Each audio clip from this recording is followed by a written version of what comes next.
црна точка во главниот град. На сметка на тоа треба да има некакво нормално проширување на северниот дел. За колкава површина станува збор на која што вие ја сметате дека моментално е нели предмет на која што треба да биде предмет на промени? Па комплексно е прашањето. Јас кажав и лани, го потврдувам тоа и годинава, спрема мене. Меѓутоа тоа ќе дозволам Огне и планерите и Министерството и стручните служби одека во градот да го кажат, да изградите пат низводно е неприфатливо. Ние имавме една екскурзија од таков тип и карактер, градење на пат за непостоечки Зончев град, кој што е неупотреблив. Од друга страна, кога размислувате за визија на град, ГУП-от е премала рамка. Зборувам за периодот од 10 години. Е премала рамка. Моја должност, и тоа го правам, е Огне тука да го посведочи, е да размислувам за развој на градот во следните 30 години. Само такво поставување на вистинските вредности на вистинското место ќе гарантира на идните генерации скопјани дека ќе живеат во добар плански организиран град. Ние сега носиме генерален урбанистички план со цел да ги ставиме рамките на урбанистичкото планирање во следните 10 години, меѓутоа она што де факто се случува на терен е да преку реализација на ГУП-от ние создаваме простор за планиран, урбан, квалитетен развој на нашиот град во наредните 30 години. И тоа е нешто што сега во моментот, ако ме прашувате за површина, конкретно во метри квадратни, е невозможно да се одговори.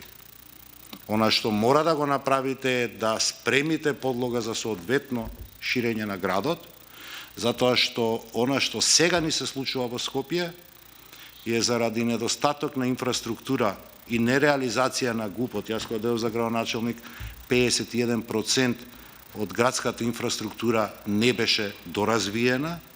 Сега сериозно го имаме намалено тој процент.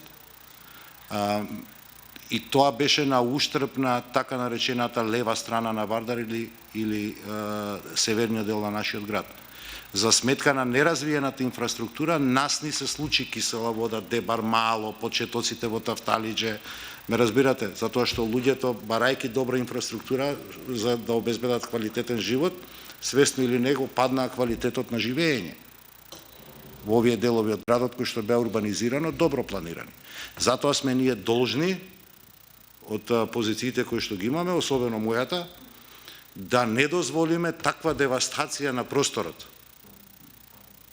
И затоа не само ГУП-от, туку една визија за градот во наредните 30 години, поексплицитно некојаш може би елаборирам, меѓутоа знаете дека пред 2 години правевме еден експеримент со градски воз. Ако го развиете градот во делот кон површината, вие де факто сте го решиле урбаниот транспорт. Меѓутоа тоа се размислувања соодветни за развојот на градот.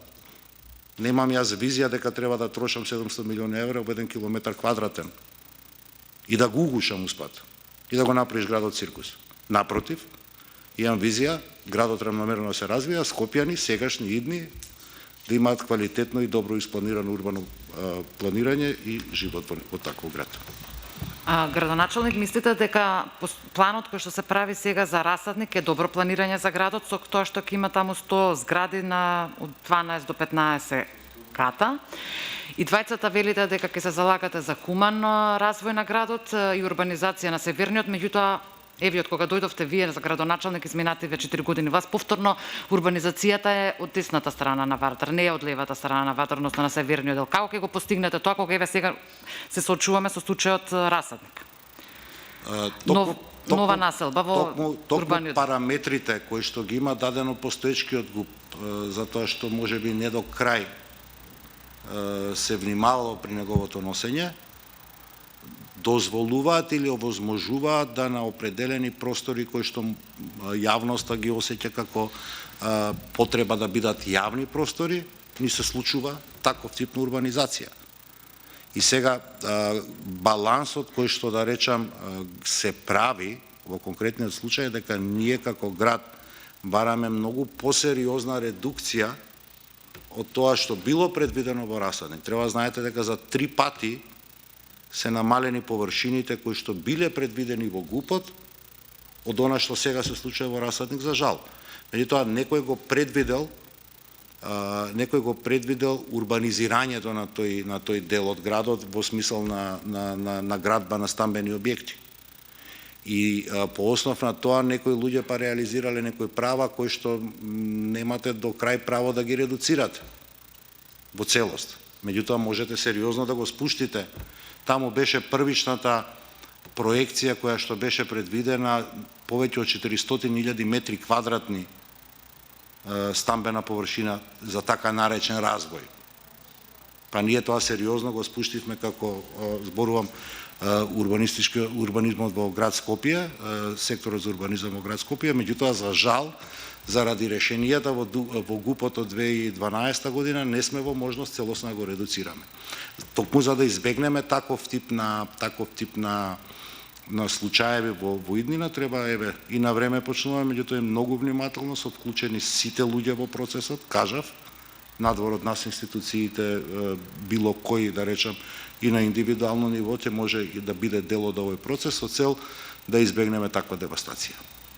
Може ли да ни кажете некои други промени кои што ќе ги содржи ГУП-от? Не знам, в кои делови од Скопје не се испланирани? Не знам, како ќе се одвива, кои делови планирате некое ново планирање на градот од север, една страна и друга страна? Прерано е. А вие како градоначалник веќе имате некои замисли? Прерано е, значи дозволете дека јас како градоначалник ако искажам јавен збор, тоа ќе биде обврска на процесот кој што сакам да е транспарентен и да ги внесеме сите.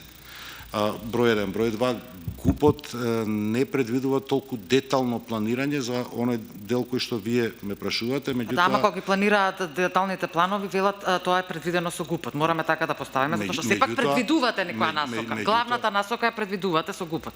Меѓутоа, кажав, не предвидуваме детално планирање, меѓутоа ГУП-от како таков може да стави ограничувања или овластувања да во определени делови од градот се случува планирање на определен начин.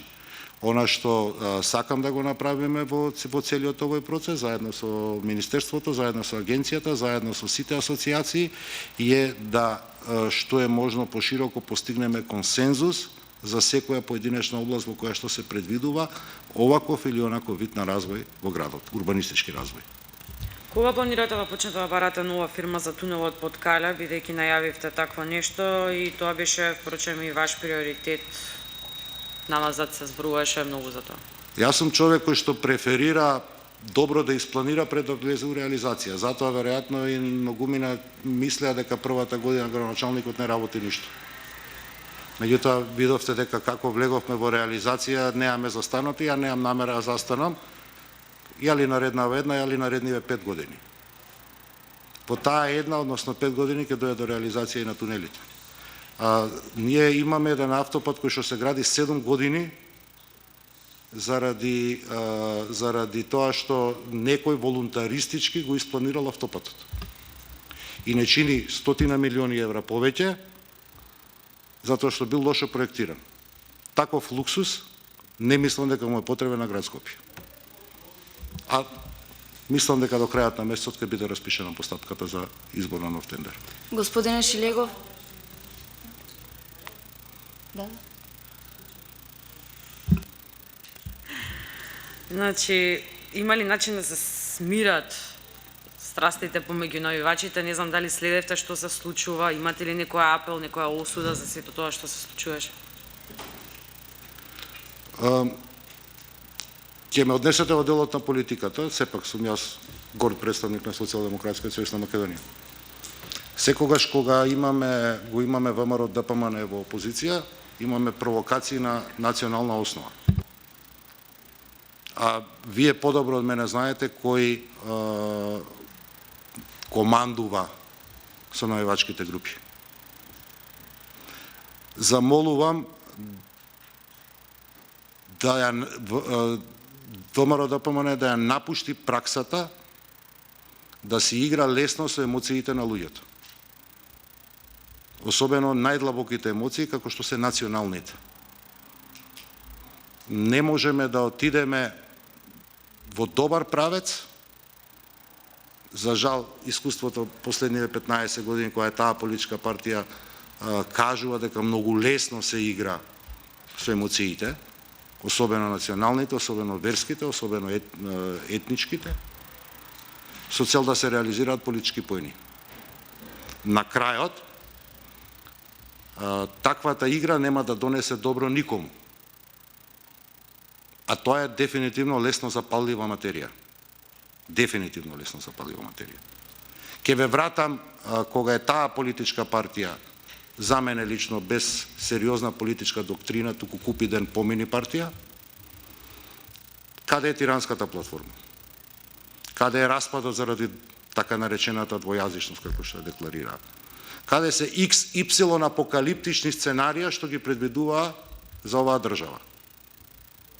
Во оваа држава, напротив,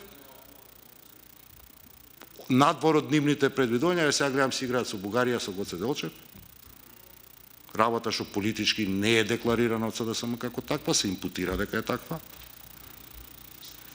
Напротив, на таквите нивни апокалиптични сценарија, нашата држава, Република Северна Македонија, е членка на НАТО.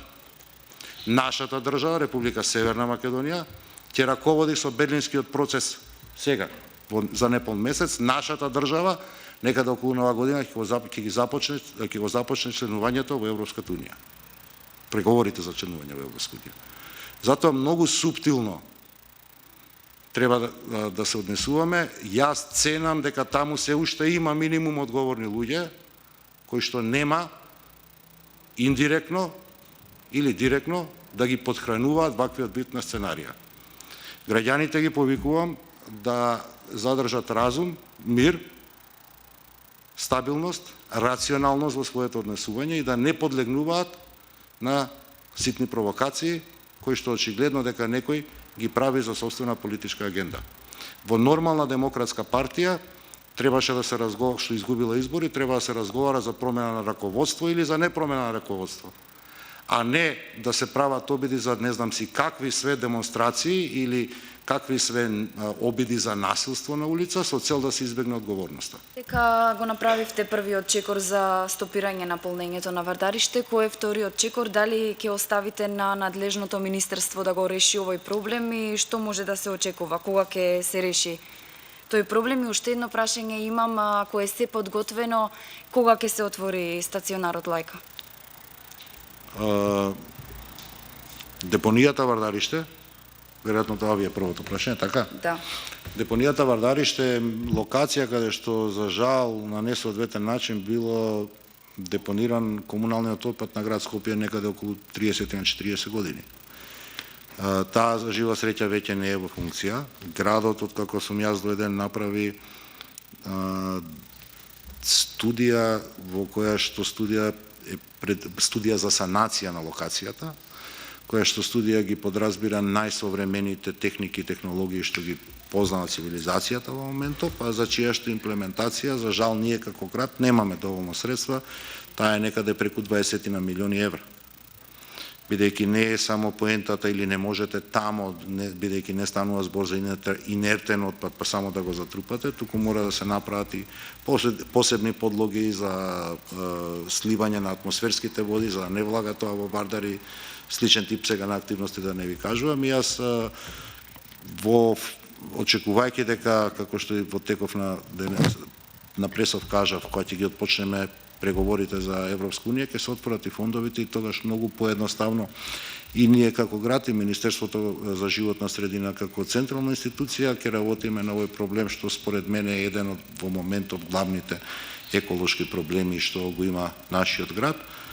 Меѓутоа, добро е што по мене почнавме после само 3 години поинакво раководење на градот да зборуваме за проблеми што се стари 40 години, како нерешени проблеми. Тоа значи дека остатокот и те како добро се менаџира и те како добро се работи. Еден по еден кога ги решавате проблемите, веќе ќе се сведете на тоа дека главните проблеми во градот се проблеми што се стари повеќе од 30-40 години. Што мене ми представува веројатно и комплимент за работата што со луѓето кои што се овдека ја работиме во изминативе 3 години. Стационарот во Вардарище е скоро целосно готов, станува збор уште да се во една од халите спроведе електрика.